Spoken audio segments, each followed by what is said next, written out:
ஒரு new movie release ஆக போகுது அப்படின்னா, அந்த ஃபர்ஸ்ட் டே ரொம்ப இம்பார்ட்டன்ட். அந்த படம் நல்லா இருக்கு, நல்லா இல்ல அப்படின்றது ஒரு விஷயமா இருந்தாலும், அந்த முதல் நாள் அப்படின்றது first day, first show, first டேவோட ரெஸ்பான்ஸ் எப்படி இருக்கு? அந்த மாரி தான் ஐபிஓ ஸ்டாக் மார்க்கெட்ல. ரொம்ப முக்கியமான ஒரு விஷயம் என்னன்னா, கம்பெனியோட பெர்ஃபார்மன்ஸ் வந்து ரொம்ப ஸ்ட்ராங்கா இருக்கு, இல்ல ஆவரேஜ் கம்பெனி எப்படி இருந்தாலும், இந்த ஐபிஓ பொறுத்தவரைக்கும் ஃபர்ஸ்ட் 2 விஷயம் ரொம்ப இம்பார்ட்டன்ட். அந்த கம்பெனி எதிர்பார்க்கிறது. 1 ஆ இஷ்யூ பண்ணும்போது சப்ஸ்கிரிப்ஷன்ஸ் வந்து ரொம்ப அதிகமா இன்கிரீஸ் ஆகணும். 2வது ஸ்டாக் மார்க்கெட்ல லிஸ்ட் ஆகும்போது பிரீமியம்ல லிஸ்ட் ஆகணும். இந்த 2 விஷயம் தான் அந்த கம்பெனி ரொம்ப தீவிரமா ஃபோக்கஸ் பண்ணுவாங்க. ஸோ, அதுக்கு இவங்க எடுக்கக்கூடிய ஸ்டெப் என்னன்னா, மார்க்கெட் நல்லா இருக்கிற டைம்ல, இல்ல மார்க்கெட் ரொம்ப ஸ்டேபிளா பாசிட்டிவ் சென்டிமென்ட் இருக்கும்போது, ஐபிஓ வந்து இஷ்யூ பண்ணுவாங்க. செபியோட அப்ரூவல் வாங்கி வச்சிருந்தாலும், சரியான டைமுக்காக வெயிட் பண்ணுவாங்க. இப்போ பார்த்தீங்கன்னா, இந்த மே எண்டுல இருந்து இப்போ வரைக்கும் கிட்டத்தட்ட மே மாசத்துல இருந்தே கூட எடுத்துக்கலாம். ஒவ்வொரு ஐபிஓவா உள்ள வர ஆரம்பிச்சிருக்கு. முதல் விஷயம் ஐபிஓக்காக கம்பெனிஸ் வந்து செபில ரெஜிஸ்டர் பண்றது ஒரு பக்கம் ஸ்டார்ட் ஆயிருக்கு. இன்னொரு பக்கம் செபி தொடர்ந்து அப்ரூவல் குடுத்துட்டு இருக்கிறாங்க. இப்போ மேபி இந்த ஜூன், ஜூலைலருந்து ஐபிஓ ஆ ஒரு திருவிழாவா இருக்கிறதுக்கு வாய்ப்பு இருக்கு. ஸ்டாக் மார்க்கெட்ட பொறுத்தவரைக்கும். இந்த டைம்ல ஐபிஓ வரதுக்கான காரணம் என்ன? 2, 3 விஷயம் நம்ம பார்க்கலாம். மார்க்கெட் சென்டிமென்ட் பாசிட்டிவா இருக்கிறது தான் இவங்க ஸ்டாக் மார்க்கெட்குள்ள என்டர் ஆகறதுக்கான முதல் விஷயம். ஸோ, அப்ப மார்க்கெட் இன்கிரீஸ் ஆக போதா? இந்த ஐபிஓ அதிகமா உள்ள வரதுக்கு ரீசன் அப்படின்னு சொல்லலாம். இல்ல மார்க்கெட் நல்லா இருக்கிறதுனால அவங்க உள்ள வராங்களா? அப்படின்றது நம்ம வெயிட் பண்ணி பார்க்கலாம்.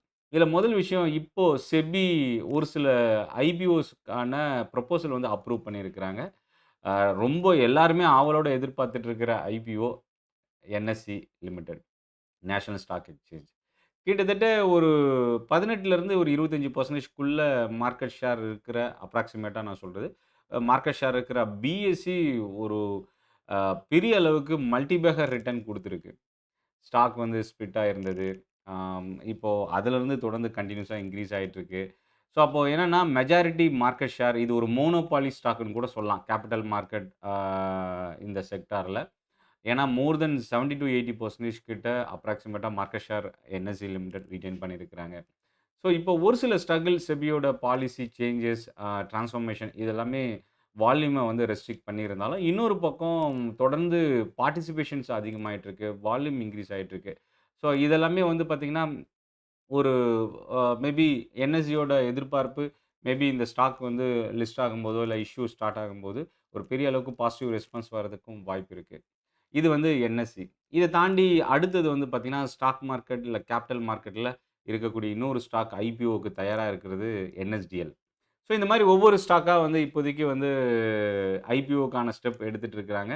என்எஸ்சிக்கு வந்து செபியோட சேர்மன் ரீசென்ட் அவரோட பிரஸ் மீட்ல என்எஸ்சியோட ஐபிஓக்கான ப்ராசஸ் வந்து ப்ரொசீஜர்ஸ் வந்து கன்சிடர் பண்ண போறோம் அப்படின்னு சொல்லியிருந்தாங்க. ஸோ மேபி இந்த 2025 இல்ல 2026க்குள்ள என்எஸ்சி வந்து ஸ்டாக் மார்க்கெட்குள்ள என்டர் ஆகுமான்றத வெயிட் பண்ணி பார்க்கலாம்.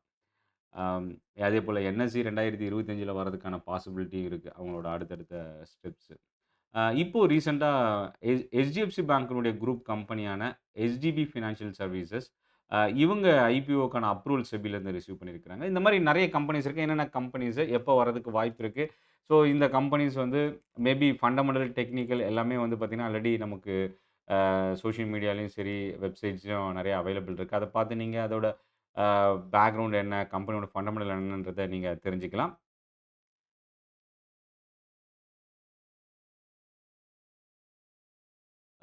6 மேஜர் கம்பெனினா 4 கம்பெனி சொல்லலாம். செபி வந்து இப்போ ரீசென்ட்டா ஐபிஓக்கான ப்ராசஸ் அப்ரூவ் பண்ணது. இதுல முக்கியமா இந்த 2025ல one of the biggest IPO அப்டின்னா, இப்போ வரைக்கும் ரூ. 12,500 கோடி அளவுக்கு இருக்கிற HDFC குரூப்பினுடைய HDB ஃபினான்ஷியல் சர்விசஸ்.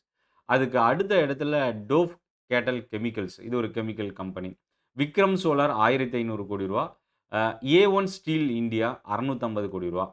ஸோ, இதில வந்து பார்த்தீங்கன்னா, சாந்தி கோல்ட் இன்டர்நேஷனல் அவங்க வந்து வேல்யூ மென்ஷன் பண்ணல. பட் ஆனா, ஃப்ரெஷ் இஷ்யூவா 1.8 crore ஷேர்ஸ். அதேபோல Shreeji shipping global 2,00,00,000 shares fresh இஷ்யூவா. ஸோ, அப்ப என்னன்னா, ஒரு ஐபிஓல நீங்க இன்வெஸ்ட் பண்றதுக்கு முன்னாடி, ஃப்ரெஷ்ஷா அவங்க எவ்வளோ இஷ்யூ பண்றாங்க? இல்ல ஆஃபர் ஃபார் சேல் இல்லன்னா ஆல்ரெடி இன்வெஸ்டர் ஹோல்டிங்க வந்து செல் பண்றாங்களா? இந்த 2 விஷயம் தான் ரொம்ப இம்பார்ட்டன்ட். ஃப்ரெஷ் இஷ்யூவா நெறைய அமௌண்ட் பண்றாங்க. ஆஃபர் ஃபார் சேல்ல கொஞ்சம் ஒரு போர்ஷன் பண்றாங்கன்னா, அது வந்து ஒரு பெட்டரான ஃபோக்கஸா எதிர்பார்க்கலாம். பட் ஆஃபர் ஃபார் சேல்லேயே மெஜாரிட்டி வருது அப்படின்னா, கொஞ்சம் அது வந்து மார்க்கெட்ல ஃபண்ட் ரைசிங்க்கான ஒரு ஸ்டெப்பா இருக்கலாம். மேபி. ஸோ பிசினஸ் எக்ஸ்பேன்ஷன்றதுல வந்து ரொம்ப குறைவா இருக்கிறதுக்கும் வாய்ப்பு இருக்கு. ஸோ இப்ப இந்த இந்த 4 மேஜர் ஐபிஓ தவிர்த்து பார்த்தீங்கன்னா, ஆல்ரெடி ஹீரோ ஃபின்கார்ப் கிட்டத்தட்ட ரூ. 3668,00,00,000 அளவுக்கு அ இவங்களோட ப்ரொபோசல் இருக்கு. பட் இன்னும் செபி வந்து ஒரு அனவுன்ஸ்மென்ட் அஃபிஷியலா எதுவும் வரல. ஸோ இதில வந்து பார்த்தீங்கன்னா, ரூ. 2,100,00,00,000 ஃப்ரெஷ் இஷ்யூவாவும், ரூ. 1,568,00,00,000 ஆஃபர் ஃபார் சேல் மூலியமாவும் இவங்க இஷ்யூ பண்ண போறாங்க. மேபி இது அப்ரூவல் வந்ததுக்கு அப்புறம் தான் டீட்டெயில் இன்ஃபர்மேஷன் நமக்கு ரிசீவ் ஆகும். விக்ரம் சோலார் ரூ. 1,500,00,00,000 இந்த கம்பெனி பார்த்தீங்கன்னா, solar photo voltaic modules manufacturing. So இது வந்து ரொம்ப லிமிட்டட் அண்ட் ரொம்ப மேஜரா ஃபோக்கஸ் பண்ணக்கூடிய ஒரு கம்பெனி. இத தாண்டி சச்சிரோம் ஐபிஓ ரூ. 96லேருந்து ரூ. 102 இஷ்யூ பிரைஸு. இதில ரொம்ப குறைவான வேல்யூக்கான ஐபிஓ ரூ. 61,00,00,000 அளவுக்கு தான். இந்த ஐபிஓ வந்து ஜூன் 11ஆம் தேதி வரைக்கும் 9லிருந்து 11 வரைக்கும் இருக்கு. Ganga bath fittings IPO 46 to 49.